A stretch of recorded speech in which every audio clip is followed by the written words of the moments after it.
VOA Learning English, this is the Education Report. South Africa has 11 official languages.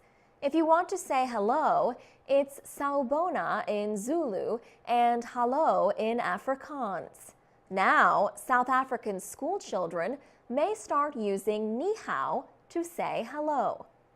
The country's education ministry hopes to add Mandarin language classes in some schools. Mandarin is the official spoken language of China. That country is a major trading power for South Africa. The two countries recently signed an agreement that identifies 5 areas of cooperation. They include curriculum development, mathematics and science, teacher training, and research and development in basic education. South African officials have not said how much the Mandarin language classes will cost. Troy Martens works for the Ministry of Basic Education. She says the new partnership is extremely valuable to both sides. The part of the plan that has gained the most attention is a proposal to offer Mandarin classes in schools. Last year, a public opinion survey showed that South Africans have mixed feelings about China. It found that 46% of South Africans do not like the spread of Chinese ideas and customs in their country. And 60% of South Africans said they dislike Chinese music, movies, and television. But Ms. Martens says trade with China is more important than those feelings. She says it is extremely helpful for South African students to learn about the Mandarin language and Chinese culture. And she said not every school will offer the language training. South African census officials have not said how many native Chinese speakers there are in the country. For VOA Learning English, I'm Alex Villarreal.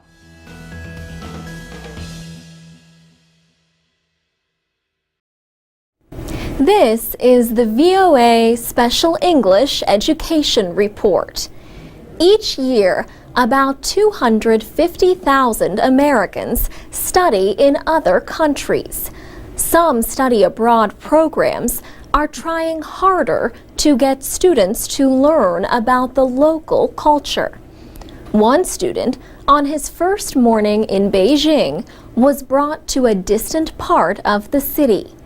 He received money and instructions how to get back. It took some time, but he succeeded. Professor William Finley says challenges like this help students experience another culture.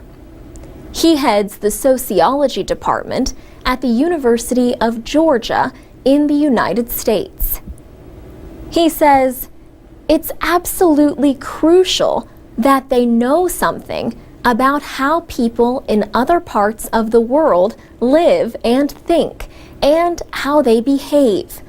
Often, those students go in large groups, and they hang around with each other. We felt that they really weren't getting to know the local inhabitants. In 2008, Professor Finley started a program with South Africa's Stellenbosch University. The program combines traditional classroom learning with community involvement through a non-governmental organization. He says, "We've been working with a particular NGO in the township, and they do 2 things. They run a number of these creches, which are basically daycare centers for children whose parents are working, and the library in the community where there are some computers. Our students typically work either with the little kids in the daycares, or they work in the library and teach very basic computer skills to mostly young adults. Hillary Kinsey is studying international affairs. She spent 3 weeks in the Stellenbosch program. She says, "It was interesting to learn the history of the area and the recent development with democracy and that sort of thing, and then talk to these people and see what the social dynamics were, what the ethnic divisions were, how certain groups felt about other groups." When Ms. Kinsey returned from South Africa, she and other students in the program created a non-profit organization. We called it Ubuntu, which is a South African concept coined by Desmond Tutu, and it means "I am because we are." The idea is kind of based around relationships within society and what generates prosperity for the whole. And so we kind of took that notion and translated it into a larger international community. She says the goal is to help improve education and development in South Africa. For VOA Special English, I'm Alex Villarreal.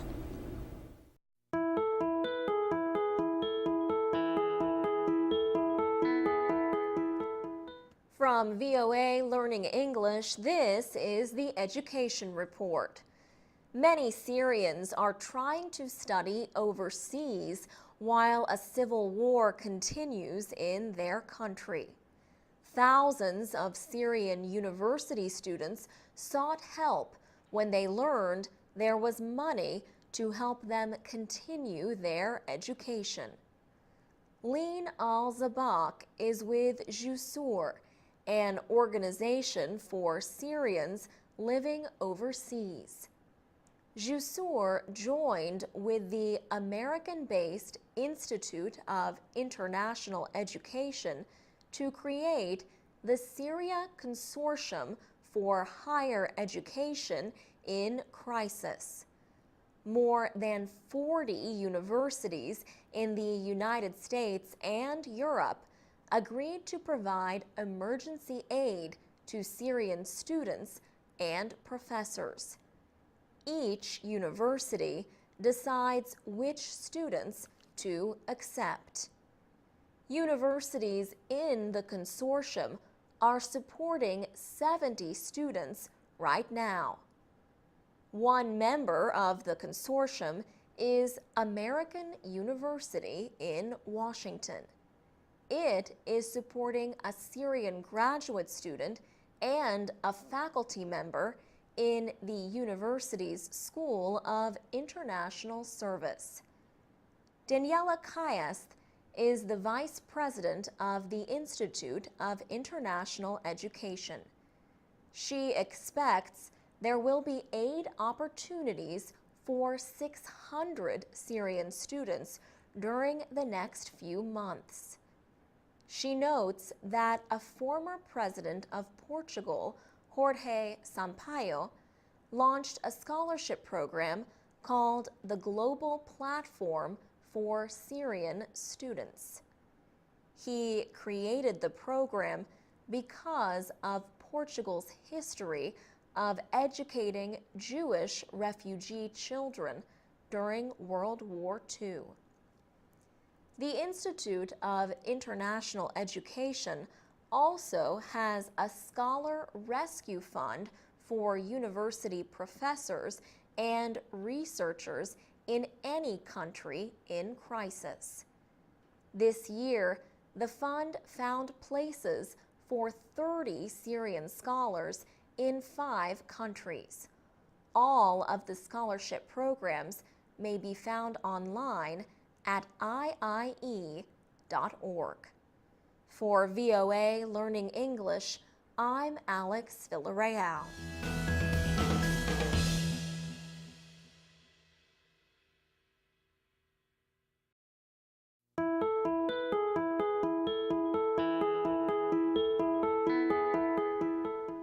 From VOA Learning English, this is the Education Report.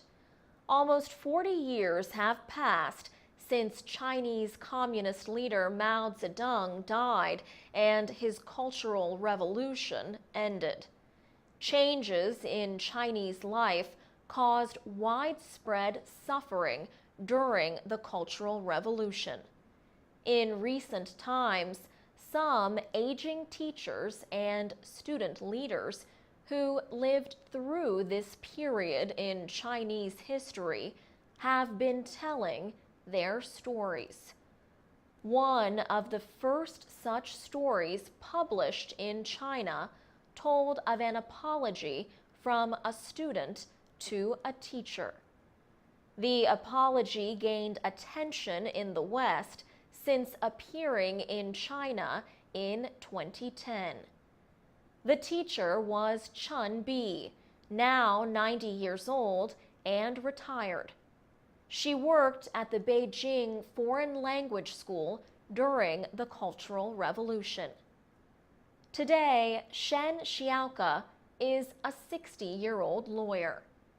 He was a teenage student at Chun Bi's school in 1966. In August of that year, school was suspended. Political indoctrination was extreme. Mao incited people to denounce teachers, intellectuals, and others in important positions. Students influenced by his speeches turned against Chun Bi. Chun Bi recalls the period with horror.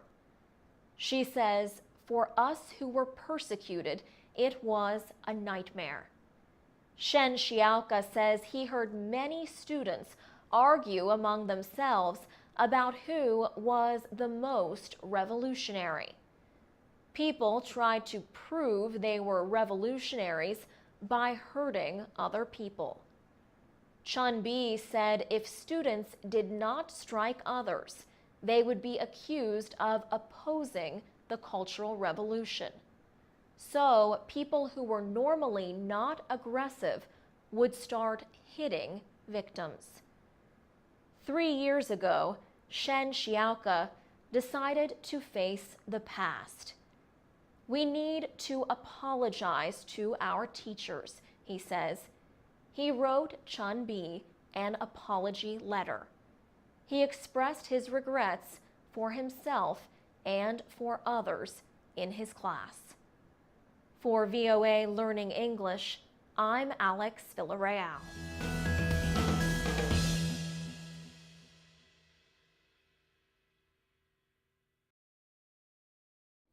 I'm Carolyn Persutti with the VOA Special English Education Report. The International Primary Curriculum is an idea that began in Britain 8 years ago. Today, this curriculum is taught in more than 1,000 primary schools in 58 countries, including the United States. Educator Martin Skelton co-wrote the International Primary Curriculum, or IPC. He says for children to learn and succeed, they need a program that permits them to learn individually. He says the idea with the curriculum is to help today's children become good citizens of the world and 21st century leaders. He says most of world problems are going to be solved internationally. No single country is going to solve the environment or terrorism. Mr. Skelton says the curriculum has activities built around the development of international mindedness, starting from the age of 5. The British American School of Los Angeles is one of a few American private schools that teach the International Primary Curriculum. Second grade teacher Allison Kerr says the main goal is to engage children in the learning process. This term, for example, her class is learning about people important in history. She says the children dressed like famous people. They had to research and bring 10 written clues, and the rest of the class had to guess who the people were. The British school in Boston held a fair for students, and parents called around the world in a day. Emma Northey, head of primary learning at the school, says 51 nationalities were represented. She described one activity designed to teach about similarities among different cultures. She says the children were each given a passport. They knew that they were going around the world in a day. We said to them, "You have to come back with 2 similarities that you had seen between the different cultures." Even the 3-year-olds came back to me saying, "Gosh, you know everybody writes. Some people write going down. Some people write from left to right. Some from right to left." Another educator, Kate Foy of the British School in Washington, says the teacher's role is to enable students to discover for themselves. For VOA Special English, I'm Carolyn Prasuti.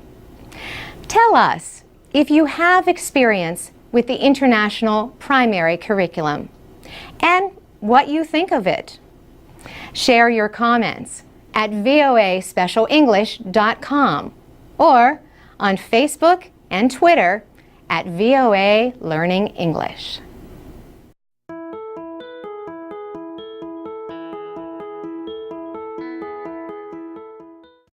From VOA Learning English, this is the Education Report.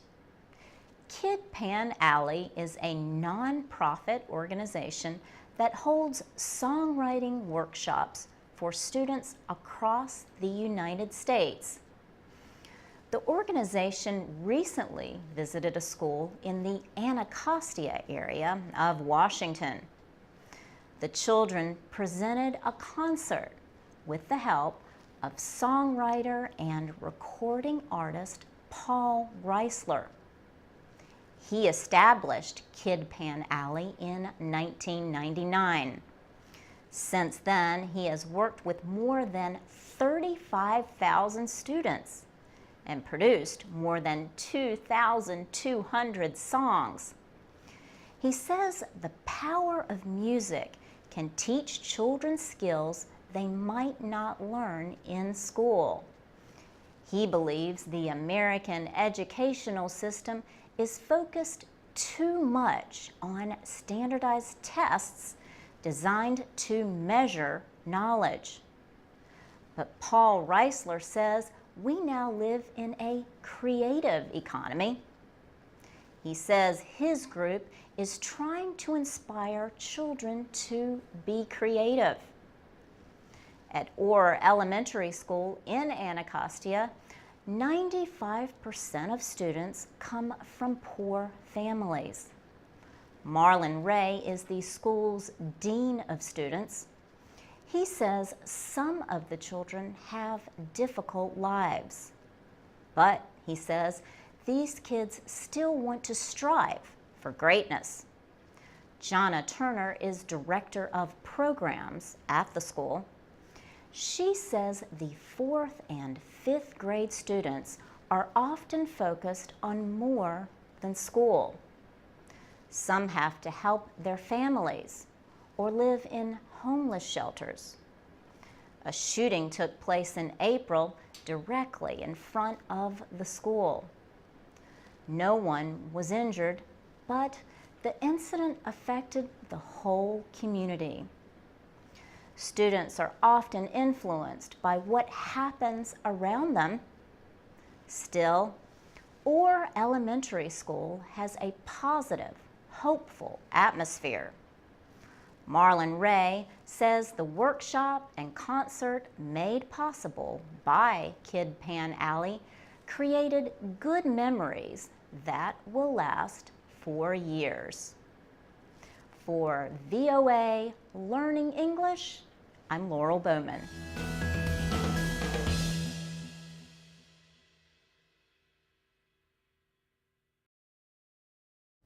This is the VOA Special English Education Report.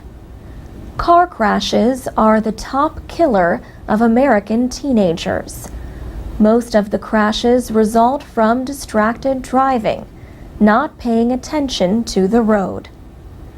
Ryan Didone was a 15-year-old passenger in a car that hit a tree. He was one of the nation's more than 30,000 victims of traffic crashes in 2008. Nearly 4,000 deaths, about 12%, involved drivers age 15 to 20. Ryan's father, Thomas Didone, is a police captain in Montgomery County, Maryland. He said the driver of the car was inexperienced and was driving at night with a carload of kids. He was going too fast and caused one death and some serious tragedy for the rest of the community. Jim Jennings from the Allstate Insurance Company says the #1 cause of distracted driving accidents is the mobile phone. He says talking on the phone or reaching for it is like drinking 4 beers and driving. He said if you are texting while driving, you are 23 times more likely to get into an accident than somebody who is not. If you reach for a cell phone when it is ringing, you are 9 times more likely to get into an accident. Government and private groups are using public service announcements and events to bring more attention to the problem. For example, the insurance industry recently held a safety event near Washington for teen drivers.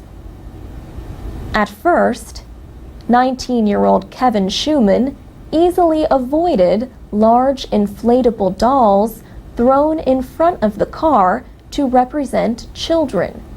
He also avoided orange cones representing the edge of the road. Then, as part of the test, he started texting. He hit several cones and at least one doll.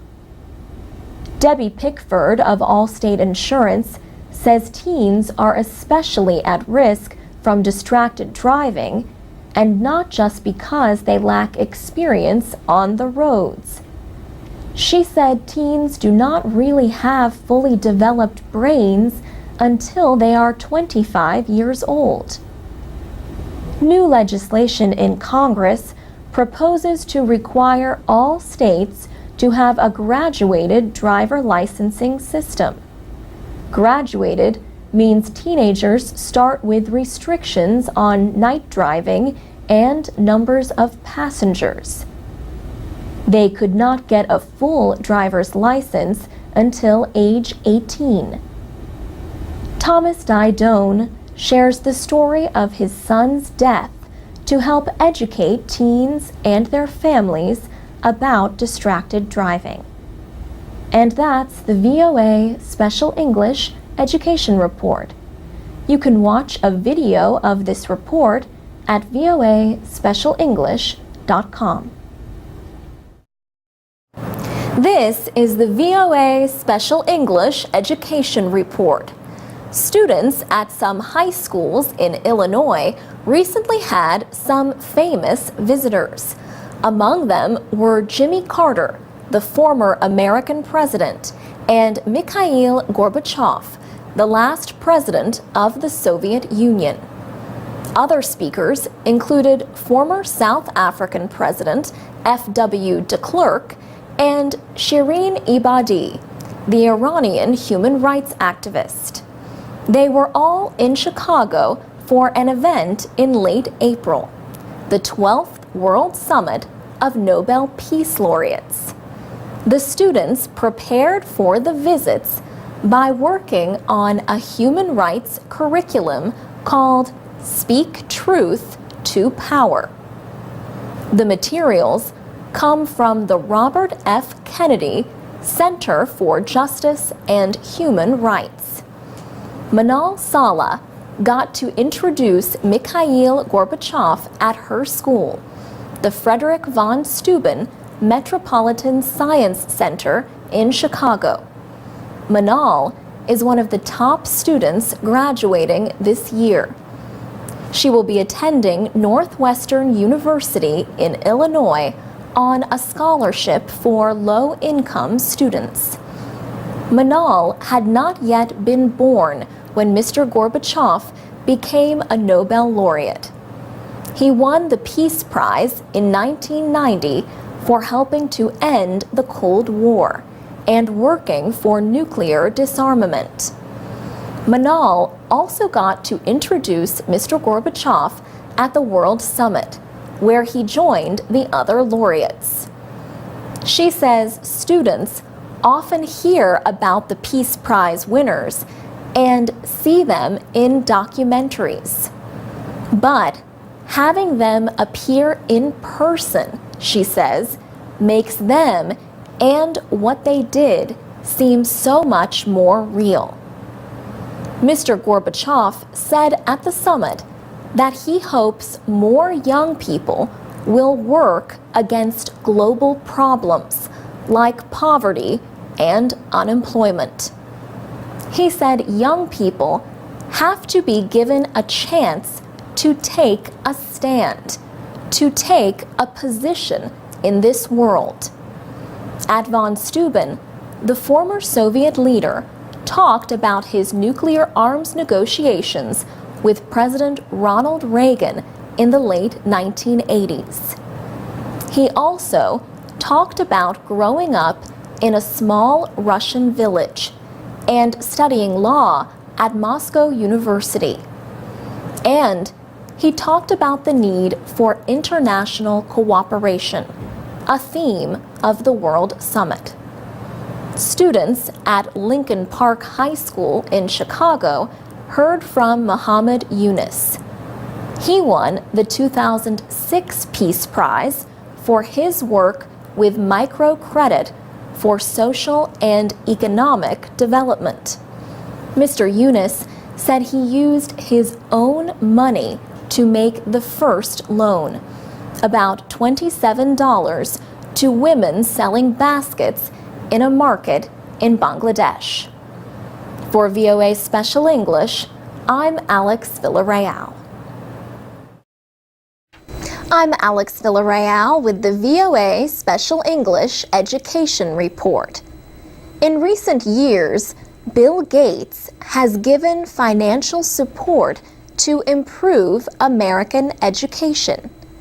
In 2009, the Bill and Melinda Gates Foundation launched the Measures of Effective Teaching project.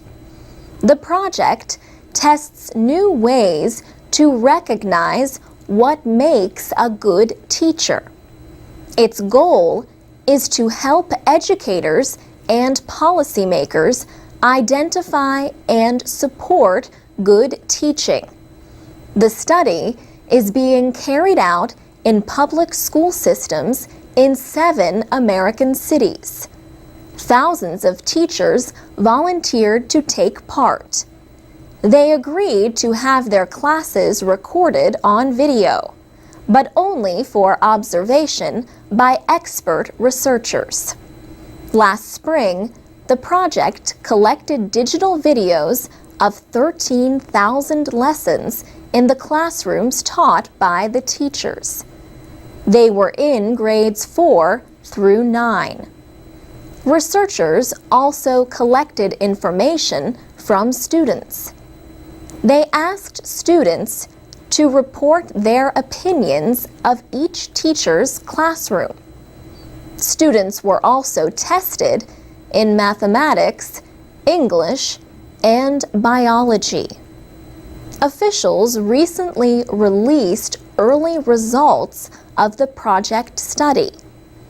The report says teachers' past success in raising student scores on state tests is one of the strongest signs of their ability to do so again.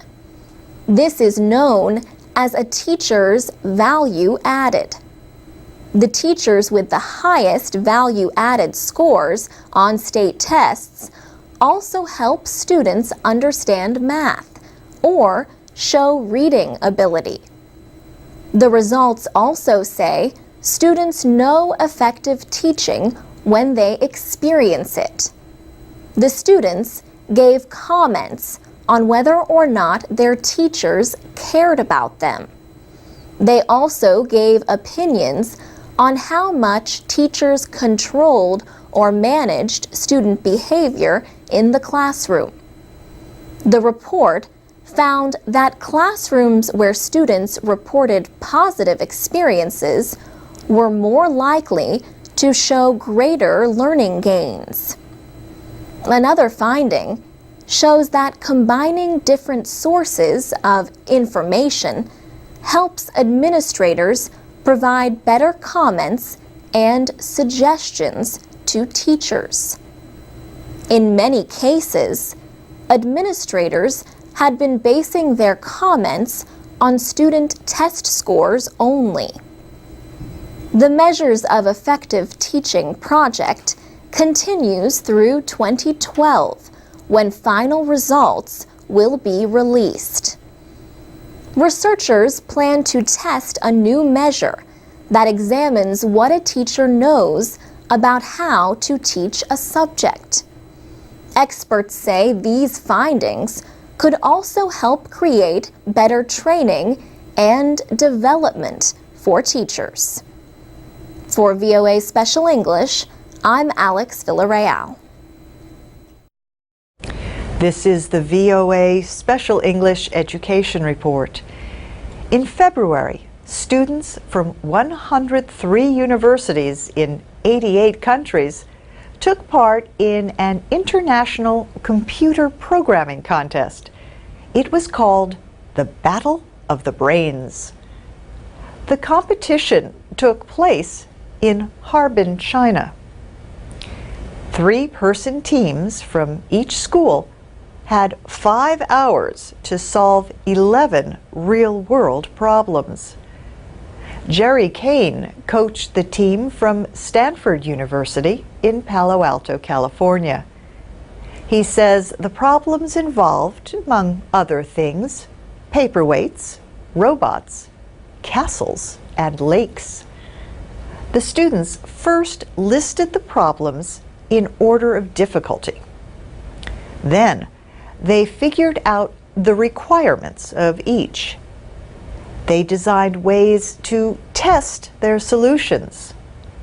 And they wrote the needed software systems. The winning team was from Shanghai Jiaodong University in China. But even that team was not able to solve all the problems within the given time limit.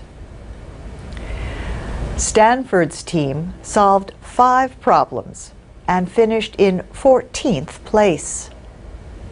Stanford was one of 21 American universities that took part in the contest this year. The official name of the Battle of the Brains is the ACM International Collegiate Programming Contest. It began in 1970 at Texas A&M University. The contest quickly became popular in the United States and Canada. It developed and grew as more and more schools took part in local and area contests. The first final competition was held in 1977 at the Association for Computer Machinery Computer Science Conference. Today, a network of universities holds area competitions that send the winners to the World Finals, now organized by IBM. Contest spokesman Doug Heinzman says the world champions receive prizes and scholarships. They are also guaranteed an offer of employment or internship with IBM. He said past world champions are now working on some of the leading edge materials in science and physics. One world finalist from China has been working on the Watson supercomputer. So this competition is a chance to be recognized and to work for some of the top technology and research companies around the world. And that's the VOA Special English Education Report. You can read all our reports and send comments to our newly redesigned website at voaspecialenglish.com.